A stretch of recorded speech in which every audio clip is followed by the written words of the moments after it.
Good morning to all. So the next topic is bonding parameter. तो first क्या है हमारी बॉन्ड लेंथ. तो बॉन्ड लेंथ क्या होती है? बॉन्ड लेंथ क्या होती है?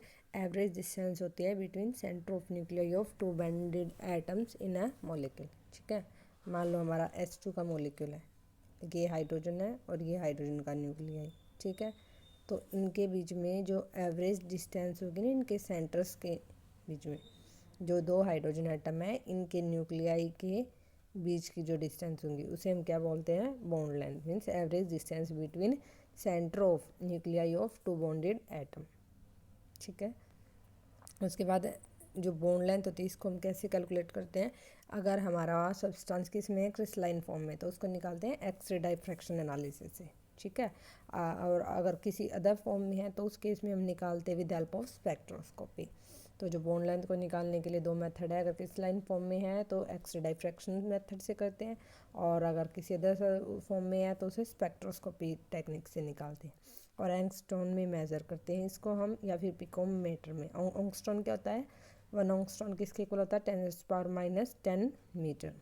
ठीक है, उसके बाद नेक्स्ट क्या बताया कि जो बॉन्ड लेंथ होती है वो डिक्रीज करती है with increase in bond multiplicity. Means bond multiplicity, एक सिंगल बॉन्ड है, फिर डबल हुआ, फिर क्या है? ट्रिपल. बॉन्ड मल्टीप्लिसिटी क्या कर रही है हमारी? इंक्रीज. तो यहाँ पे बॉन्ड लेंथ हमारी क्या करती है? डिक्रीज. ये वाला लंबा होता है, सिंगल बॉन्ड लॉन्गर होता है, डबल वाला उससे कम होता है, और थर्ड वाला शॉर्टर होता है. Means with increase in bond order bond length क्या करती है? डिक्रीज. ठीक है, नेक्स्ट क्या है? लास्ट लाइन में क्या बताया इन्होंने? जो बॉन्ड लेंथ होती है गिवन फैमिली की, वो भी क्या करती है? इंक्रीज करती है with increase in atomic number. जैसे डाउन द ग्रुप गई तो एटॉमिक नंबर क्या करेगा हमारा? इंक्रीज करेगा. जैसे कार्बन, सिलिकॉन, जर्मेनियम, टिन. तो down the group, along group हमारी बॉन्ड लेंथ क्या करेगी? इंक्रीज करती है. क्योंकि डाउन द ग्रुप जाते हैं तो हमारा साइज होता है एटम का, वो क्या करता है? इंक्रीज. जिससे डिस्टेंस होता है between centre of nuclei of two bonded atom, वो भी क्या कर जाएगी? इंक्रीज. कार्बन वाला छोटा साइज है तो वो ये वाला होगा. टिन क्या है? बड़ा साइज है तो उसमें ऐसे होगा. तो यहाँ पे देखो बॉन्ड डिस्टेंस क्या कर जाएगी? इंक्रीज कर जाएगी. ठीक है, इन्होंने और एग्जांपल भी लिए हैं. फिर उसके बाद इन्होंने और क्या बताया है? 1 सेकेंड यहीं बता देती हूँ. तो बॉन्ड लेंथ आप देख लो. हाइड्रोजन वाले की सबसे स्मॉलेस्ट साइज है ना, HH, तो इसकी है 74 है. इसके बाद एक हाइड्रोजन की जगह एक क्लोरीन आ गया, तो क्लोरीन क्या हो जाएगा? हाइड्रोजन ये छोटा है. फिर एक हाइड्रोजन और दूसरा क्लोरीन, तो बॉन्ड डिस्टेंस क्या कर गई? इंक्रीज कर जाएगी. अगर ये ब्रोमीन हो जाएगा तो ये और बड़ा हो जाएगा, तो बॉन्ड डिस्टेंस और इंक्रीज हो जाएगी. और ये आयोडीन है तो और ज़्यादा हो जाएगी. इस टाइप से इन्होंने बताया हुआ है कि देखो 74, 127, 141, 161. ठीक है, अब हाइड्रोजन था, इसकी जगह अगर मैं क्लोरीन लेती, ये मैंने क्लोरीन ले लिए दो, तो भी बॉन्ड लेंथ क्या कर जाएगी? इंक्रीज. ठीक है, उसके बाद अगर दो मैंने क्या लिए? ये थे फ्लोरीन, या फिर दो क्लोरीन ले लूँ और बड़े ले लूँ, तो बॉन्ड डिस्टेंस और इंक्रीज कर जाएगी. तो इस टाइप से हम क्या बता सकते हैं बॉन्ड लेंथ को. नेक्स्ट है बॉन्ड एंगल. तो बॉन्ड एंगल किसे कहते हैं? बॉन्ड एंगल क्या होता है? ये क्या होता है? एवरेज एंगल होता है. किसके बीच में? Between orbitals containing bonding pair of electron. ठीक है, अराउंड सेंट्रल मेटल एटम. ये हमारा सेंट्रल मेटल एटम है, और ये हमारे क्या है? इस बॉन्ड के अंदर जो इलेक्ट्रॉन है, ये हैं इलेक्ट्रॉन्स इन बॉन्डिंग ऑर्बिटल. ठीक है, और इसके जो इलेक्ट्रॉन्स हैं इनके बीच में जो क्या होगा? एंगल. तो इसे क्या बोलेंगे? Average angle between orbitals containing bonding pair of electron around central metal in a molecule.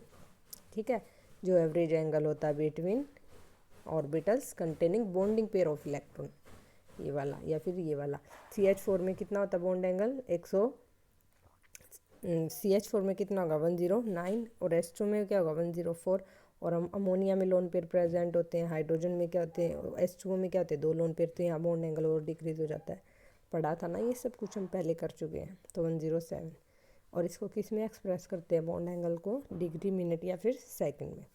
Next is bond order. तो बॉन्ड ऑर्डर क्या होता है? अभी पीछे हम सब कुछ पढ़ चुके हैं. बॉन्ड ऑर्डर होता है बॉन्ड मल्टीप्लिसिटी, कि जो नंबर ऑफ बॉन्ड फॉर्म हुए हैं बिटवीन टू बॉन्डेड एटम्स वो कितने हैं. एक है तो बॉन्ड ऑर्डर 1 है. ठीक है, तो number of covalent bond present between two bonded atom in a molecule. ठीक है, bond order 1, 2, 3 for single, double and triple के लिए.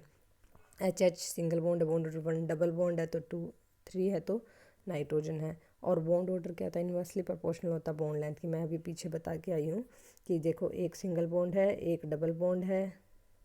ठीक है, और एक क्या है? Triple bond. तो सिंगल बॉन्ड क्या लॉन्गर है, डबल है बॉन्ड ऑर्डर बढ़ गया तो बॉन्ड लेंथ कम होगी, और बॉन्ड ऑर्डर बढ़ गया, यहाँ सिंगल बॉन्ड था, यहाँ डबल था, और यहाँ पे क्या है ट्रिपल है, तो बॉन्ड लेंथ क्या कर गया decrease. Means bond order bond length एक दूसरे के इन्वर्सली प्रोपोर्शनल होते हैं। ठीक है, बॉन्ड लेंथ होगी नाइट्रोजन मॉलिक्यूल, क्योंकि नाइट्रोजन क्या होता है ट्रिपली बॉन्डेड, O2 क्या होता है डबल बॉन्डेड, और हाइड्रोजन क्या होता है सिंगली बॉन्डेड। तो नाइट्रोजन ट्रिपल बॉन्ड होगा, उसमें से होगी शॉर्टर होगी देन ऑक्सीजन मॉलिक्यूल। ठीक है, देखो यहाँ पे इन्होंने दिखाया भी है, ये वाले डबल है और क्या है ट्रिपल है। ठीक है, ऑक्सीजन में डबल बॉन्डेड में बॉन्ड लेंथ कितनी होती है 121, और जो ट्रिपल बॉन्ड है उसमें कितनी है 110। और एक क्या होता है पार्शियल बॉन्ड। पार्शियल बॉन्ड किसे बोलते हैं, partial multiple bond delocalise by bonding आप लोगों ने पढ़ी होगी, बेंजीन के केस में होती है। ठीक है, बेंजीन के रिंग केस में हम क्या देखते हैं ऐसे ऑल्टरनेट बॉन्ड होते हैं। फिर हमने ये भी देखा था इसका एक रेजोनेंस स्ट्रक्चर होता है 1 सेकेंड, जिसमें क्या हो जाता है हमारे ये बॉन्ड यहाँ भी आ जाते हैं इस टाइप से। ठीक है, मीन्स जो इलेक्ट्रॉन होते हैं वो हमारे यहाँ पे क्या होते हैं डिलोकलाइज होते रहते हैं। यहाँ पे कोई भी बॉन्ड 1 सेकेंड मैं अभी ड्रॉ कर देती हूँ। देखो ये बेंजीन रिंग मैंने बनाई। ठीक है, और क्या पॉसिबिलिटी है रेजोनेंस स्टेबलाइज, जो इसका दूसरा स्ट्रक्चर होता है वो ये वाला होता है। मीन्स जो इलेक्ट्रॉन्स होते हैं हमारे वो 6 कार्बन्स पे क्या करते रहते हैं डिलोकलाइज, इसको हम ऐसे दिखाते हैं। ठीक है, तो ये बॉन्ड यहाँ पे तो मैं क्या बोल रही हूँ डबल है, और यहाँ के अकॉर्डिंग क्या है सिंगल है। ठीक है, बट जब एक्सपेरिमेंटली हमने कार्बन कार्बन बॉन्ड लेंथ निकाली ना, तो यहाँ पे क्या मिली, वो ना तो परफेक्टली डबल बॉन्ड की मिली और ना ही परफेक्टली किसकी मिली सिंगल बॉन्ड की, वो मिली इन बिटवीन। मीन्स वो जो बॉन्ड है वो किस टाइप का पार्शियल करेक्टर का, किस करेक्टर का पार्शियल करेक्टर का, एक सिंगल है और एक क्या है हाफ। ठीक है, तो ऐसे हम बता सकते हैं। तो पार्शियल मल्टीपल बॉन्ड क्या होता है पता चल गया। तो पार्शियल मल्टीपल बॉन्ड जिसमें क्या होती है डिलोकलाइज बाई बॉन्डिंग। जैसे carbon carbon single bond length कितनी होती है हमारी 154 होती है, और डबल बॉन्ड कितनी होती है 134। सिंगल बॉन्ड की कितनी होगी 154 और डबल की होती है 134। बट जब बेंजीन रिंग की बात की वहाँ से हमने कार्बन कार्बन बॉन्ड लेंथ निकाली तो वो मिली हमें 136। तो वो ना तो परफेक्टली डबल बॉन्ड को के कॉरस्पॉन्डिंग है और ना ही परफेक्टली सिंगल बॉन्ड, मीन्स वो क्या है इन बिटवीन। तो इस केस में जब बॉन्ड ऑर्डर निकाला था वो कितना मिला था 1.67, ना तो वो सिंगल है ना वो डबल है। ठीक है, ये रहा नेक्स्ट। ठीक है, और जो स्टेबिलिटी होती है मॉलिक्यूल की उसको हम किससे बता सकते हैं बॉन्ड डिसोसिएशन एनर्जी से। और बॉन्ड डिसोसिएशन एनर्जी डिपेंड करती है बॉन्ड ऑर्डर पे। जितना ज़्यादा बॉन्ड ऑर्डर होगा ना उतनी ज़्यादा क्या होगी बॉन्ड डिसोसिएशन एनर्जी। ठीक है, जितना ज़्यादा बॉन्ड ऑर्डर उतनी ज़्यादा क्या होगी 1 सेकेंड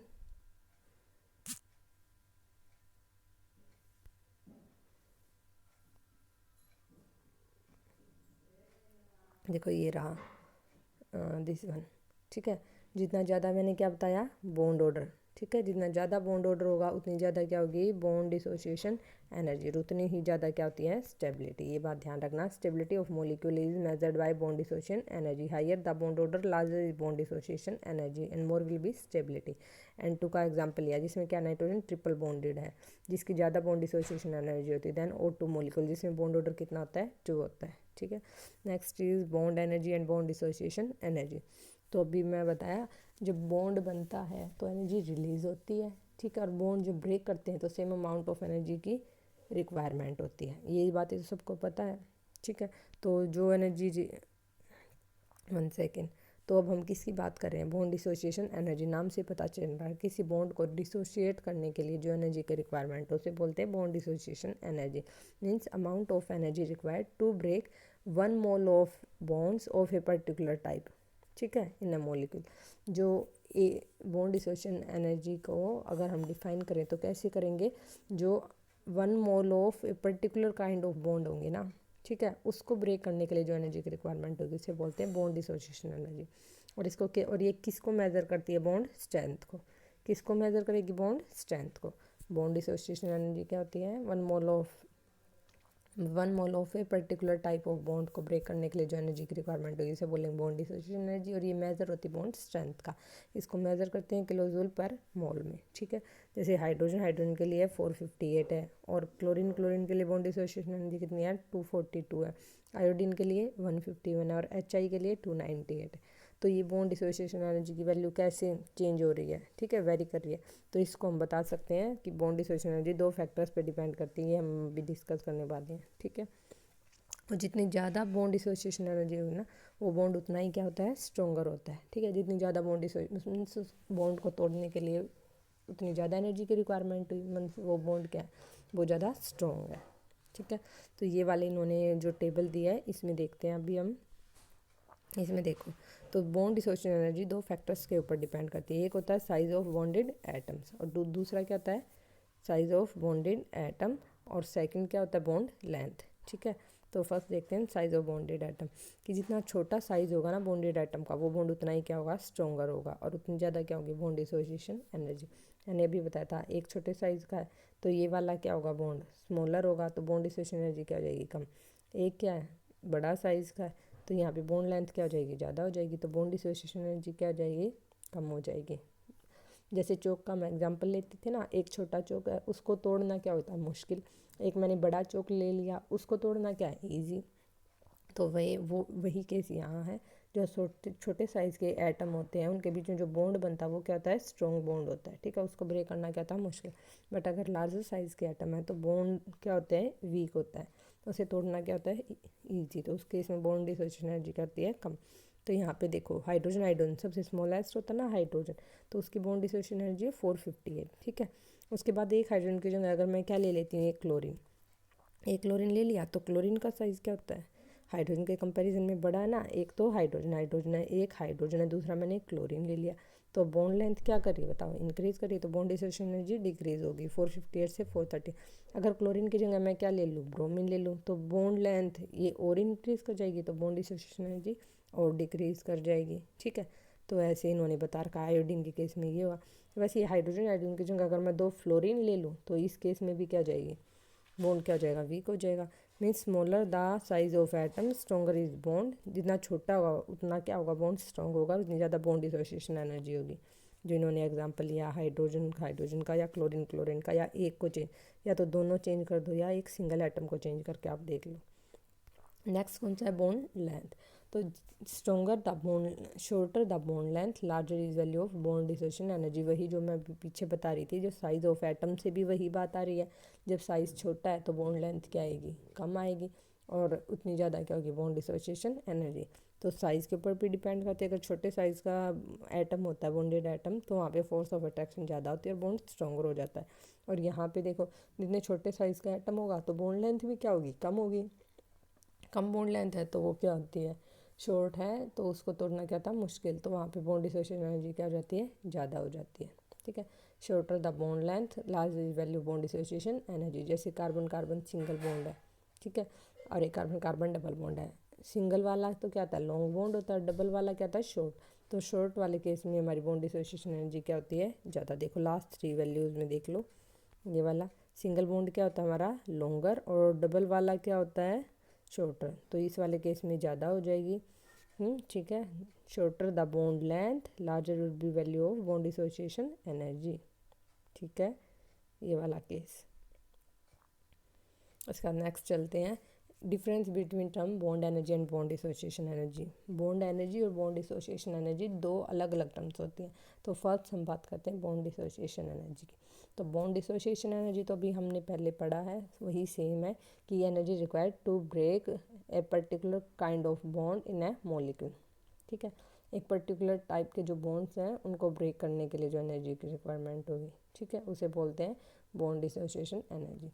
बट अगर मॉलिक्यूल के अंदर जो सेम काइंड के बॉन्ड है वो क्या है, मोर देन वन है, एक से ज़्यादा है सेम काइंड ऑफ बॉन्ड्स, ठीक है, तो वहाँ पे हम क्या लेते हैं, उन डिफरेंट बॉन्ड डिसोसिएशन एनर्जी का एवरेज, और उसे बोलते हैं बॉन्ड एनर्जी।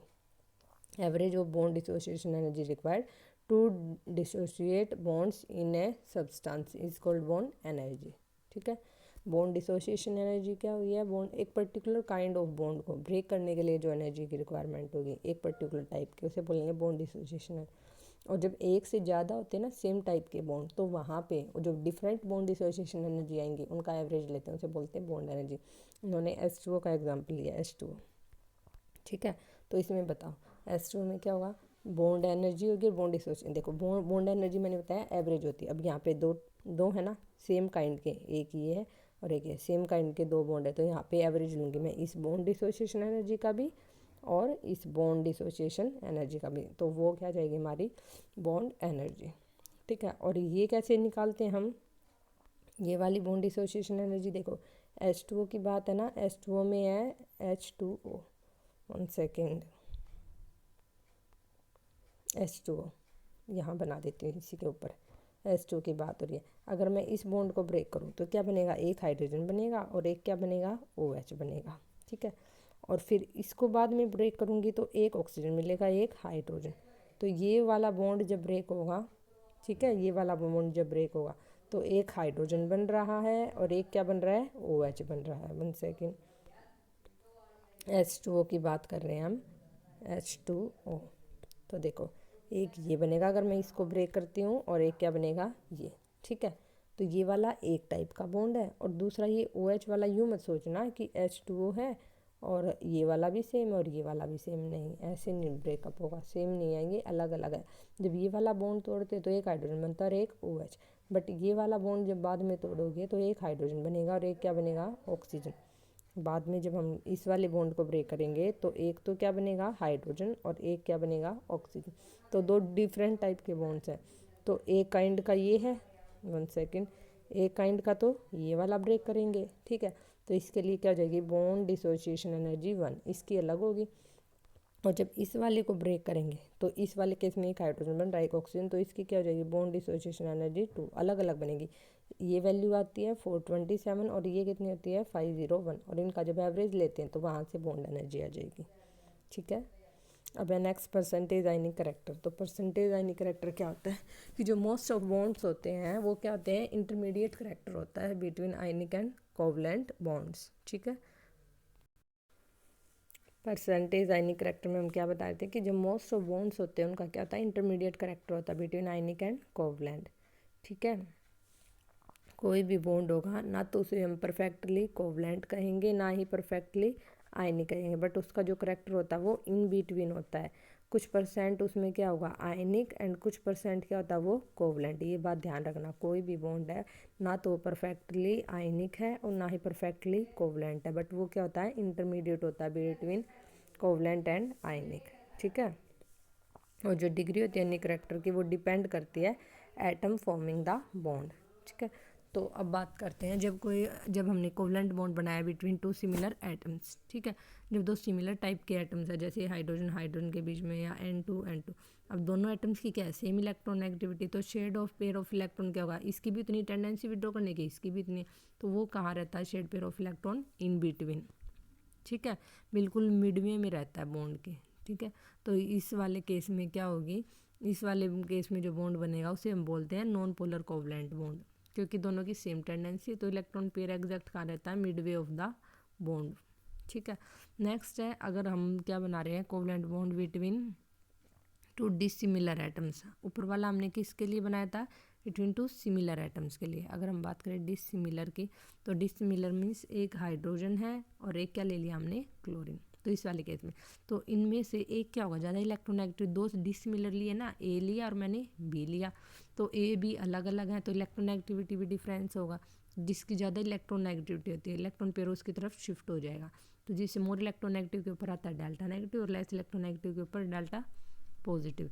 तो जो बॉन्ड था पहले क्या था, कोवलेंट बोला था ना, क्योंकि इलेक्ट्रॉन की शेयरिंग हुई है, एक इलेक्ट्रॉन ए ने दिया था, एक इलेक्ट्रॉन बी ने दिया था, बट इलेक्ट्रोनेगेटिविटी डिफरेंस होने के कारण ये शिफ्ट हो जाता है मोर इलेक्ट्रोनेगेटिव की तरफ, जिससे क्या जाता है डेल्टा नेगेटिव डेल्टा पॉजिटिव। तो बॉन्ड होता है इस केस में वो कैसा होता है, पोलर कोवलेंट बॉन्ड। ठीक है, कैसा हो जाएगा, पोलर कोवलेंट बॉन्ड। यहाँ पे इन्होंने एग्जाम्पल लिया है HCl का, H है और Cl है, इनके बीच में क्या होगी बताओ, H और Cl है। क्लोरीन ज़्यादा इलेक्ट्रोनेगेटिव तो शेड पेयर इसकी तरफ शिफ्ट हो जाएगा, तो ये डेल्टा नेगेटिव हो जाएगा और वो क्या जाएगा, डेल्टा पॉजिटिव। तो बॉन्ड क्या होता है, ये पोलर कोवलेंट बॉन्ड। ठीक है, नेक्स्ट क्या होती है, डाइपोल मूवमेंट। तो डाइपोल मूवमेंट क्या होती है, जो पोलर कोवलेंट बॉन्ड होता है उस केस में जो चार्ज डेवलप होते हैं ना आयंस के ऊपर, एटम्स के ऊपर। ठीक है, दो दो चार्ज हैंड होते हैं, उन्हें बोलते हैं हम डाइपोल। इसमें पोलर कोवलेंट बॉन्ड में दो दो चार्ज एंड होते ना, the two charge end of A polar coordinate वो बिहेव एज इलेक्ट्रिक डाइपोल। और उनकी जो पोलैरिटी होती है ना, डिग्री ऑफ पोलैरिटी, देखो ये क्लाउड बना रखा है इन्होंने कि किस टाइप से है क्लाउड, यहाँ पे कम है वहाँ पे ज़्यादा, तो ये जो पोलैरिटी होती है इसे बोलते हैं डाइपोल मोमेंट। ठीक है, समझ आया। नेक्स्ट बात करते हैं डाइपोल मूवमेंट की। तो डाइपोल मूवमेंट की अगर डेफिनेशन की बात करें तो ये क्या होता है, प्रोडक्ट होती है किसका, मैग्नीट्यूड ऑफ ई होता है इलेक्ट्रॉनिक चार्ज और डी होता है डिस्टेंस बिटवीन एटम्स। तो डाइपोल मूवमेंट क्या बताया इन्होंने, प्रोडक्ट होती है magnitude of charge on any one of atoms and distance between them. ठीक है, तो म्यू क्या होता है, क्यू क्रॉस डी। क्यू तो होता है electronic charge on any one of the bonded atom और डी होता है डिस्टेंस बिटवीन टू एटम्स। ठीक है, और जो अगर हम बात करें 1 सेकेंड, मैंने भी ये बताया, जो ये होता है वो क्या होता है इलेक्ट्रॉनिक चार्ज और इसका मैग्नीट्यूड होता है, अगर हम बात करें किस ऑर्डर में होता है 10⁻⁻10 ESU, ये इस ऑर्डर का होता है। जो डिस्टेंस होती है वो होती है हमारी ऑंगस्ट्रॉन, और ऑंगस्ट्रॉन कितनी होती है 10⁻⁸ सेंटीमीटर। तो डाइपोल मोमेंट तो इन दोनों की प्रोडक्ट होती है ना, किसकी, ई की और चार्ज की, इन दोनों की प्रोडक्ट को हम क्या बोलते हैं डाइपोल मोमेंट। तो डाइपोल मोमेंट क्या हो जाएगी 10⁻⁻18 ESU सेंटीमीटर। इस पूरी टर्म को हम बोलते हैं डिबाई, किस क्या बोलते हैं डिबाई, जिसको रिप्रेजेंट करते हैं डी से। तो डाइपोल मूवमेंट को किस में एक्सप्रेस करते हैं हम, डिबाई में, डी से रिप्रेजेंट करते हैं, समझ आ गया। और वन डिबाई किसके इक्वल होता है अगर बात करें तो 10⁻18 ESU। 1 डिबाई किसके इक्वल हो जाएगा 10⁻18 ESU सेंटीमीटर। ESU होता है इलेक्ट्रोस्टैटिक यूनिट, चार्ज की यूनिट होती है। ई होता है इलेक्ट्रॉनिक चार्ज, इसकी किस ऑर्डर में होता है 10⁻10 ESU इलेक्ट्रोस्टैटिक यूनिट। और जो क्यू क्रॉस डी था ना ये, और डिस्टेंस होती वही मीटर में, सेंटीमीटर में, ऑंगस्ट्रॉन में, यहाँ पे ऑंगस्ट्रॉन में होती है, जो क्या था 10⁻8। तो प्रोडक्ट करने से आया 10⁻18 ESU सेंटीमीटर, जिसे क्या बोलते हैं डिबाई, डी से रिप्रेजेंट करते हैं। ठीक है, अब नेक्स्ट क्या है, जो डाइपोल मूवमेंट है उससे हम क्या निकाल सकते हैं, परसेंटेज आयनिक कैरेक्टर। ठीक है, ऊपर एक चीज़ और रह गया कि डाइपोल मूवमेंट होती है एक वेक्टर क्वांटिटी होती है, इसका मैग्नीट्यूड भी होती है और डायरेक्शन भी होती है। और जो डायरेक्शन होती है डाइपोल मूवमेंट की वो कहाँ से होती है, प्लस टू माइनस होती है, जहाँ positive charge to negative charge होती है। डाइपोल मूवमेंट है उससे हम निकालते हैं परसेंटेज आयनिक कैरेक्टर। तो परसेंटेज आयनिक कैरेक्टर निकालने का ये फॉर्मूला है, म्यू ऑब्जर्व अपॉन में mu ionic, mu observe upon में म्यू आयनिक। म्यू आयनिक का मतलब आयनिक किसे बोलते हैं, जिसमें 100% क्या होता है इलेक्ट्रॉन का ट्रांसफ़र, 100% इलेक्ट्रॉन ट्रांसफ़र होता है, उसे बोलते हैं म्यू आयनिक, मल्टीप्लाई बाय 100। तो ये क्या होता है परसेंटेज आयनिक कैरेक्टर। ठीक है, मैं अभी दिखाती हूँ, ये वाला ये रहा परसेंटेज आयनिक कैरेक्टर क्या होता है, mu observe upon mu ionic multiply by, यहाँ पे मल्टीप्लाई बाय 100 कर देना। ठीक है, ये वाला फॉर्मूला हो जाएगा। तो यहाँ पे अब हम क्या निकालने वाले हैं, परसेंटेज आयनिक कैरेक्टर निकालना HCl मॉलिक्यूल के लिए। ठीक है, तो HCl के लिए तो हमें पता है क्या होना चाहिए, म्यू ऑब्जर्व पता होना चाहिए, म्यू आयनिक, म्यू ऑब्जर्व हमें गिवन मिलेगा, जो क्वेश्चन होता है उसमें क्या मिलेगा गिवन, म्यू ऑब्जर्व गिवन मिलेगा और एक डी गिवन होता है, डी डिस्टेंस।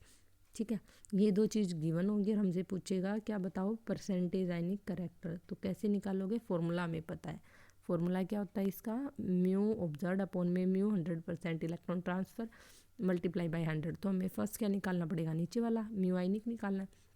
और म्यू आयनिक का फॉर्मूला क्या होता है, म्यू क्या होता है क्यू क्रॉस डी, अभी ऊपर पढ़ा था, म्यू क्या था क्यू क्रॉस डी। डी इन्होंने दे रखा है, ठीक है, डी दे रखा है 1.27 ऑंगस्ट्रॉन, क्या दिया है 1.27 ऑंगस्ट्रॉन। ठीक है, और ई जो इलेक्ट्रॉनिक चार्ज होता है वो मैंने बताया था, इलेक्ट्रॉनिक चार्ज होता है 4.8 मल्टीप्लाई बाय 10⁻18। ठीक है, तो ये वाला होता है। तो पुट कर दो, म्यू आयनिक क्या आ जाएगा 4.8 मल्टीप्लाई बाय 1.27 10⁻8, इसको सोल्व कर लो। तो ये वाली यूनिट तो क्या जाएगी डिबाई। ठीक है, 10⁻18 ESU और इनकी प्रोडक्ट आई 6.1। तो ये म्यू आयनिक कितना आ गया 6.10 डिबाई, ये आ गया हमारा म्यू आयनिक। और म्यू ऑब्जर्व इन्होंने ये दे रखा है वो कितना था 1.03, तो वैल्यू पुट कर दो 1.03 अपॉन में 6.10 मल्टीप्लाई बाय 100, तो 17%। मीन्स HCl जो मोलिक्यूल है वो क्या होता है, हमें पता है पोलर टाइप का मोलिक्यूल है, क्योंकि क्लोरीन ज़्यादा इलेक्ट्रोनेगेटिव है, यहाँ पे डेल्टा नेगेटिव, यहाँ पे डेल्टा पॉजिटिव। तो इसमें जो परसेंटेज आयनिक कैरेक्टर होगा ना, वैसे तो कोवेलेंट बोल रहे थे क्योंकि शेयरिंग है, बट इसके अंदर क्या आ गया आयनिक कैरेक्टर आ गया, डेल्टा पॉजिटिव डेल्टा नेगेटिव। तो वो कितना होता है 17% आयनिक कैरेक्टर होता है। पता चल गया कैसे निकालना है। परसेंटेज आयनिक करेक्टर क्या होता है, म्यू ऑब्जर्व अपॉन में mu ionic multiply by 100। Mu observe given मिलेगा, म्यू आयनिक निकालना है और एक डी गिवन होता है, तो डी इंटू में ई कर दोगे तो म्यू आयनिक आ जाएगा, पुट कर देना। नेक्स्ट है हम क्या निकाल सकते हैं, फ्रैक्शनल चार्ज। जो HCl मोलिक्यूल है ना उसमें डेल्टा पॉजिटिव और डेल्टा नेगेटिव, इसे भी हम कैलकुलेट कर सकते हैं। कैसे, जो फ्रैक्शनल चार्ज होता है उसका फॉर्मूला आता है चार्ज प्रेजेंट अपॉन में इलेक्ट्रॉनिक चार्ज। इलेक्ट्रॉनिक चार्ज तो वही है 4.8 मल्टीप्लाई बाई 10⁻⁻10 ESU। ठीक है, अब हमें चार्ज प्रेजेंट निकालना, तो चार्ज प्रेजेंट उसी फार्मूले से निकाल लो, mu equals to q cross d. तो क्यों निकालना है, तो म्यू बाय डी कर दो तो वो क्या जाएगा चार्ज, और म्यू हमें पता है ऑब्जर्व कितना दे रखा था इन्होंने हमें, म्यू कितना दे रखा है 1 सेकेंड 1.03 मल्टीप्लाई बाय 10⁻⁻18। अभी पीछे मैंने बताया था ना म्यू कितना गिवन है 1.03 डिवाइड, तो वही है डिवाइड की वैल्यू इन्होंने पुट कर दी ना, क्योंकि नीचे हम सेंटीमीटर में लेंगे ना। म्यू क्या है देखो मैंने अभी बताया, म्यू अपॉन में डी वो क्या आएगा हमारा क्यू, और डी हमारी ऑंगस्ट्रॉन में है ना, कितनी दे रखी इन्होंने, डी दे रखी इन्होंने 1.27। ऑंगस्ट्रॉन में तो ऊपर वाली भी, तो ऑंगस्ट्रॉन में सेंटीमीटर में, तो ऊपर वाली टर्म भी सेंटीमीटर में लेंगे, तो इसे लिखेंगे 1.03। डिबाई नहीं लिखेंगे, डिबाई की वैल्यू पुट करेंगे तो डिबाई होता है 10⁻⁻18 ESU सेंटीमीटर। सोल्व कर ले तो यहाँ से क्यों आ गया, तो फ्रैक्शनल चार्ज निकाल सकते हो। चार्ज प्रेजेंट हमें पता है जो भी आया है, और अपन में इलेक्ट्रॉनिक चार्ज भी पता है 4.8 मल्टीप्लाई बाई 10⁻⁻18। सोल्व कर लो तो कितना है 0.17, तो डेल्टा पॉजिटिव भी 0.17 और डेल्टा नेगेटिव भी -0.7 होगा। ठीक है, नेक्स्ट बात करते हैं आयनिक करेक्टर और इलेक्ट्रोनेगेटिविटी डिफरेंस की। तो जितनी ज़्यादा इलेक्ट्रोनेगेटिविटी डिफरेंस होता है उतना ज़्यादा क्या होता है आयनिक करेक्टर।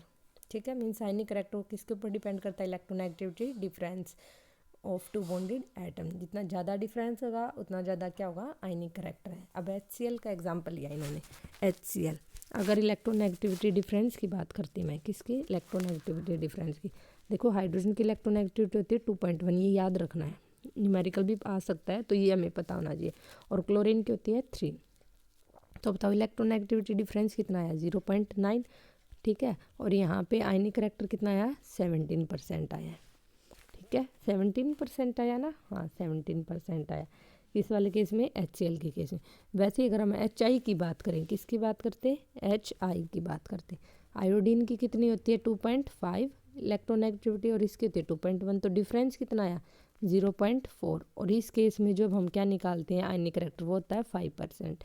जितना ज़्यादा देखो ये था 0.9, जितना ज़्यादा क्या था इलेक्ट्रोनेगेटिविटी डिफरेंस उतना ज़्यादा क्या था आयनिक करेक्टर। यहाँ पे कम इलेक्ट्रोनेगेटिविटी डिफरेंस था तो आयनिक करेक्टर क्या है, कम है। ठीक है, और क्या देखा कि जब इलेक्ट्रोनेगेटिविटी डिफरेंस कितना होता है 1.7, कितना 1.7, तो वहाँ पे क्या होता है 50% कोवलेंट और 50% आयनिक। ठीक है, जैसे जैसे इलेक्ट्रोनेगेटिविटी डिफरेंस बढ़ेगा बॉन्ड क्या हो जाएगा मोर एंड मोर आयनिक। ये इन्होंने एक क्या बना रखा है, रिलेशन बनाया हुआ है परसेंटेज आयनिक करेक्टर का, और परसेंटेज आयनिक करेक्टर और इलेक्ट्रोनेगेटिविटी डिफरेंस का। ठीक है, देखो ये 1.7 है ना, तो 1.7 पे जो आयनिक करेक्टर है वो कितना आया है 50%। ठीक है, और यहाँ पे क्या है देखो इस साइड ग्राफ ऐसे है, मीन्स ये 0.9 था, तो 0.9 जब इलेक्ट्रोनेगेटिविटी डिफरेंस है तो हमारा कितना आया है 17%। ठीक है, और जब 0.4 हो जाएगा, क्या 0.4 कौन से हो जाएगा, देखो 0.4 ये वाला, तो इस केस में कितना आया हमारा 0.4 में सिर्फ 5%, जो भी हमने स्टडी किया। और जो परसेंटेज आयनिक करेक्टर है उसको हम किससे निकाल सकते हैं, हैनी स्मिथ इक्वेशन से। हैनी स्मिथ इक्वेशन क्या होती है, ये रहा, ये मोस्ट इम्पोर्टेंट है, ये नेट में भी पूछ लेते हैं कई बार, या एंट्रेंस में MSc में मोस्ट इम्पोर्टेंट इक्वेशन होती है हैनी स्मिथ इक्वेशन, जिससे हम क्या निकाल सकते हैं, विद हेल्प ऑफ इलेक्ट्रोनेगेटिविटी हम परसेंटेज आयनिक करेक्टर निकाल सकते हैं। ठीक है, अगर A और B दो बॉन्डेड एटम है तो इसकी इलेक्ट्रोनेगेटिविटी अगर मैं बोल दूँ काई A है, और इसकी इलेक्ट्रोनेगेटिविटी क्या बोल दूँ काई B है, तो परसेंटेज आयनिक करेक्टर हम ऐसे निकालेंगे 16 काई A माइनस काई B प्लस में 3.5 इंटू में काई A माइनस काई B का होल स्क्वायर। ठीक है, ये फॉर्मूला। और एक चीज़ ध्यान रखना कि दो एटम है, अब काई A किसे बोलेंगे काई B किसे, जो जिसकी इलेक्ट्रोनेगेटिविटी ज़्यादा होगी ना उसे बोलेंगे काई A। ठीक है, ये वाला पॉइंट, काई A क्या होगा ग्रेटर देन काई B होगा, काई A इज़ ग्रेटर देन काई B, ये नोट करो। अभी इन्होंने देखो MD में 2007 में जो क्वेश्चन आया है उसमें देखो calculate percentage ionic character in HF molecule, ठीक है। और इन्होंने HF मॉलिक्यूल में हाइड्रोजन और फ्लोरीन की इलेक्ट्रोनेगेटिविटी दे दी। तो कैसे निकालोगे, हमें इक्वेशन पता होनी चाहिए। रिलेशनशिप क्या होता है, 16 का ये माइनस का बी प्लस 3.5 का ये माइनस का बी का होल स्क्वायर। अब का ये हम लेंगे 4 और का भी लेंगे 2.1, क्योंकि मैंने भी बताया है का ये क्या होगा, ग्रेटर देन का बी। तो 4 तो का ये हो जाएगा और का भी 2.1। सिर्फ वैल्यू पुट करनी है और सोल्व करना है। 16 इंटू 4.0 माइनस 2.1 प्लस में 3.5, फिर वैल्यू पुट की, स्क्वायर कर दिया। तो यहाँ से कितना है 43%। और देखो अब यहाँ पे इलेक्ट्रोनेगेटिविटी डिफरेंस कितना होता है बताओ अब, 1.9। देखो इलेक्ट्रोनेगेटिविटी डिफरेंस ज़्यादा हो गया ना, मैंने बताया था अगर इलेक्ट्रोनेगेटिविटी डिफरेंस, ठीक है, 1.7 है तो कितना था 1.9 हुआ ना, 2 1.9 है। तो यहाँ पे जो आयनिक करेक्टर है वो कितना है 43%। बट इसके अकॉर्डिंग अगर मैं बात करूँ 1.9 की तो 50 से ज़्यादा होना चाहिए। चलो ठीक है, इन्होंने जो दिया है आपको सिर्फ फॉर्मूला पुट करना है, वहाँ से निकाल लो, ठीक है। वैसे ही नेक्स्ट है, अब ये वाला वही केस दे दिया जो भी मैंने पीछे निकाला था। इसमें ये क्या दे देंगे, ऑब्जर्व डाइपोल मूवमेंट, और क्या दे देंगे, ऑब्जर्व डाइपोल मूवमेंट और डिस्टेंस दे दिया। तो बोल दिया परसेंटेज आयनिक करेक्टर, तो इसमें वो फर्स्ट वाला फॉर्मूला लगा दो, कौन से वाला जो भी किया था पीछे, कि जो परसेंटेज आयनिक करेक्टर होता है वो क्या होता है, म्यू ऑब्जर्व्ड जो गिवन है 1.92 अपॉन में म्यू आयनिक हम निकालते, म्यू आयनिक निकालते क्या क्रॉस डी से, ठीक है। क्या वो हमें पता है 4.8 10⁻⁸ ESE होता है, और डी इन्होंने दे ही रखा है, तो इसको पुट कर दो। तो यहाँ से 5.76 आ गया, इस वैल्यू को यहाँ पुट कर दो। तो यहाँ से क्या निकाल सकते हो, परसेंटेज आयनिक करेक्टर, ठीक है। ऐसे ही आप कोई भी एग्जांपल सोल्व कर सकते हो। ये रहे परसेंटेज आयनिक करेक्टर के। जैसे एक लास्ट और देख लो जो इन्होंने बताया, फ्रैक्शनल चार्ज का जो भी पीछे किया था सेम वही बोल दिया इन्होंने। देखो क्या है, द डाइपोल मोमेंट है HBr मॉलिक्यूल की वो दे दी 0.78, ठीक है। और जो बॉन्ड डिस्टेंस दे दी वो कितना दिया है 1.41, ठीक है।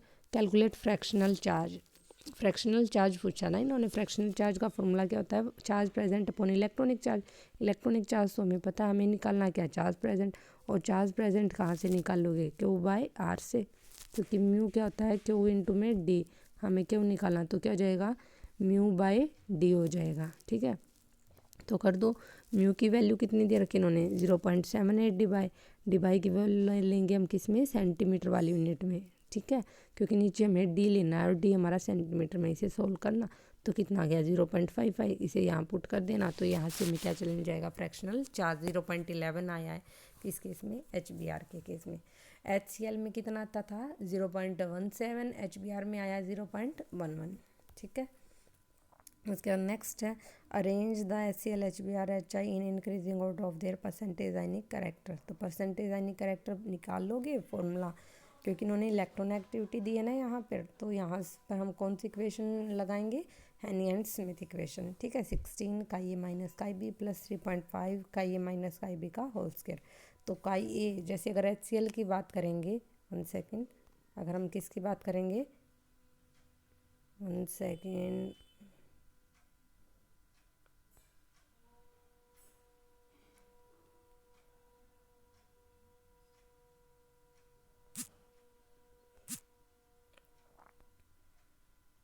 अगर हम किसकी बात कर रहे हैं HCl की, अगर HCl की बात करें तो हाइड्रोजन की 2.1 होती है और क्लोरीन की 3 है, ठीक है। HCl या फिर क्या करेंगे HBr, जो इन्होंने दिए मैं वही देख रही हूँ, HBr, और एक क्या है HI।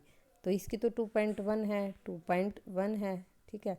और ब्रोमीन की कितनी हो जाएगी, इन्होंने क्या दी रखी है 3.9, 2.8 और 2.4, ठीक है, इस टाइप से। तो बताओ ये वाली तो क्या हो जाएंगी, जो ज़्यादा वाली ये तो होंगी हमारी हमेशा काई ए, और काई बी क्या रहेगा हाइड्रोजन, क्योंकि हाइड्रोजन के 2.1 है और क्लोरीन ब्रोमीन आयोडीन की इससे ज़्यादा है, तो ये क्या रहेंगी काई बी, ठीक है। बस ये ध्यान रखना और वैल्यू पुट करके सोल्व कर देना। तो यहाँ से परसेंटेज आयनिक करेक्टर आता है ना। तो बताओ कैसा आउट रहेगा, या तो कैलकुलेट करो या विदाउट कैलकुलेट भी बता सकते हैं, ठीक है। क्योंकि हमें पता है जितनी ज़्यादा इलेक्ट्रोनेगेटिविटी डिफरेंस होता है उतना ज़्यादा क्या था परसेंटेज आयनिक करेक्टर। तो अभी मैंने बनाया था HCl HBr और HI।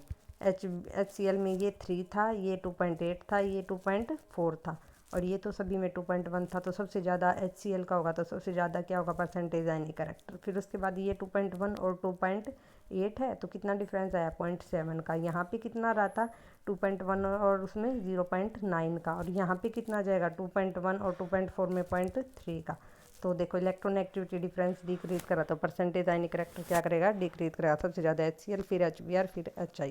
इस टाइप से कैलकुलेट भी कर सकते हो, ठीक है। तो आज हमारा ये चैप्टर क्या है, कंप्लीट हो चुका है।